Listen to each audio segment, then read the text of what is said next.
Right now, I do want to continue to bring you all of the coverage here that we are getting it. And I do want to bring in Doron Spielman, a former spokesman for the Israel Defense Forces. He's also a best-selling author of When the Stones Speak. Thank you so much for taking the time, Doron, to be here with us today.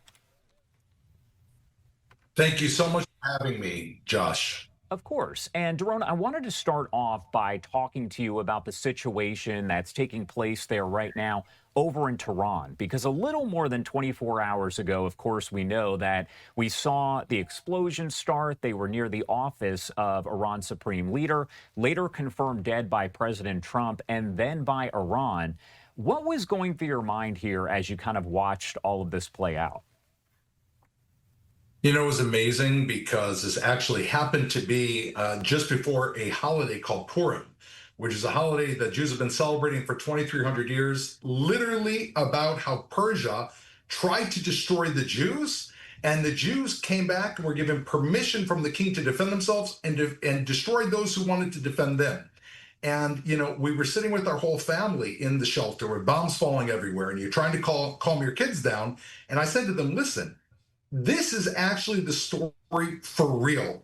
The ultimate leader of evil in the world, whose dark cloud has been hanging over our heads, that have killed Jews by blowing up embassies in Buenos Aires, by shooting rockets at Israel, by Hamas and Hezbollah. That leader, thanks to the United States of America and a president who understands the difference between good and evil, thanks to Prime Minister Netanyahu and the Israeli pilots and U.S. pilots, justice has been done, and that leader is no more.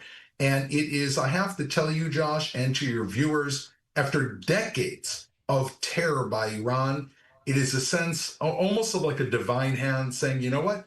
Good does beat evil. What is kind of, I guess, the situation that could take place as a result of the leadership there in Iran? Do we have kind of an idea just yet of how that leadership goes from here? Because I know that's a big question that a lot of people have asked. They want to know who could be the new leader, a lot of questions relating to that. And of course, what you're looking at on your screen right now is a look at some of the video coming in from the Israel Defense Forces as once again, we continue to watch all of this kind of unfold. We're getting more and more information coming into our newsroom. So again, what do we think about the future here of the leadership in Iran? Look, the so-called supreme leader, Ali Khamenei, who has now been eliminated, he did put into place a succession plan. As far as we know, he looked at 3 different people to succeed him: the head of the court, his nephew, and another advisor to him. One of them has already been eliminated along with him. But, you know, we have to take a step back and understand that this goes deeper than only who he chose. It goes deeper to the point in which, what is a leader of evil? Up until now, they were able to sit in their Lamborghinis in downtown Tehran, living in their mansions and moving pieces across a chessboard like Hezbollah, like Hamas, to carry out their dirty work for them.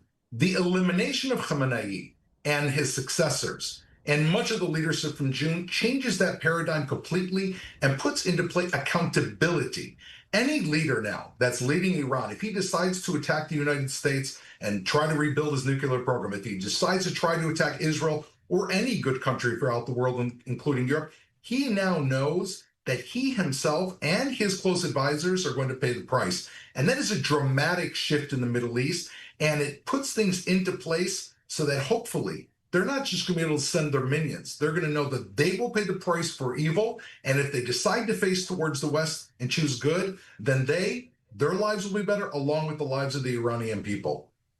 What about the concern regarding retaliation from Iran? As I mentioned here, and I want to pop this up on your screen once again, this is a live look, I believe, out of Tel Aviv, where you can see some of the damage there in the middle part of your retaliation. Screen.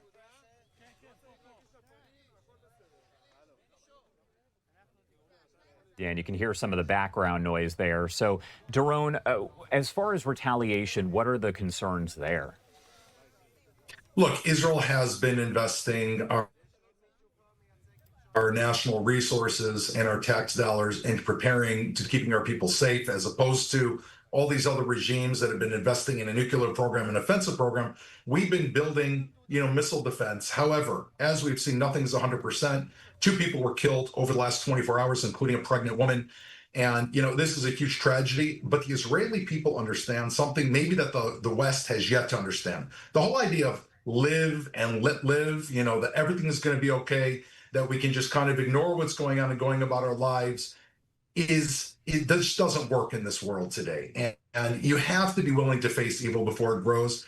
The Israeli people overwhelmingly, Josh, are willing to pay the price in order to bring down this evil, because we know that it's a national mission, and we know that if we don't bring it, and if we try to stick our heads in the ground, and we could end up with another October 7th in our hand. The Israeli people paid dearly for that, and now we are united around the idea that evil must be faced, and therefore the applause and the feeling of national pride when we heard that our pilots flew all the way to Iran and took down the supreme leader of Iran and took out part of the nuclear program with our dearest friends in the United States. That's a feeling of national pride. And I'll tell you something else. The fact that there's such incredible coordination between the President of the United States and Prime Minister Netanyahu, our intelligence services, our military services, gives a sense of pride for Israel, and I think a sense of pride for the United States, that we have a real partnership in this region, which is an anchor for many other regions in the world. And the evil dictators around the world, whether it be China, whether it be Russia, they're looking to see how this plays out here.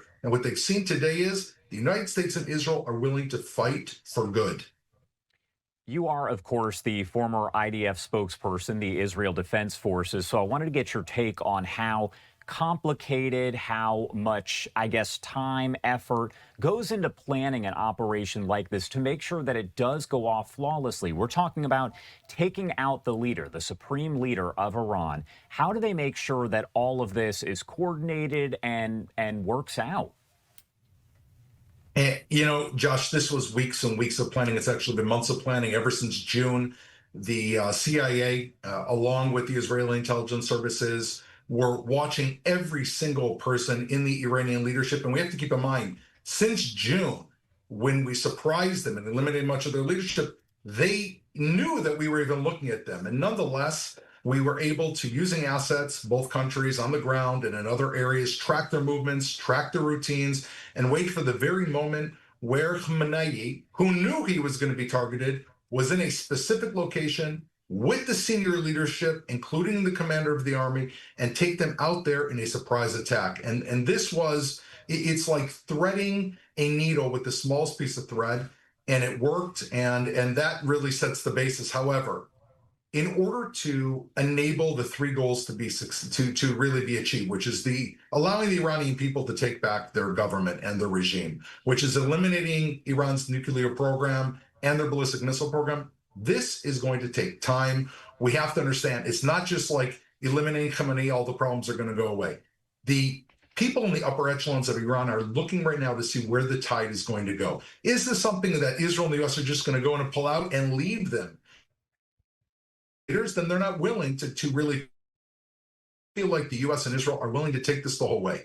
Finish off the nuclear program, finish off the ballistic missile program, finish off much of the IRGC, then those people, those elements from within, and President Trump already said he knows who's coming next, will rise up and have the confidence that we can see a new era. That is going to require both of our armies continuing to gain intelligence, striking military targets, having safety for our pilots, and seeing this through to the end, which I would say requires the American people and the Israeli people to take a deep breath and know that what we're doing over the next few weeks and the next few months is going to bring peace to this region for years to come.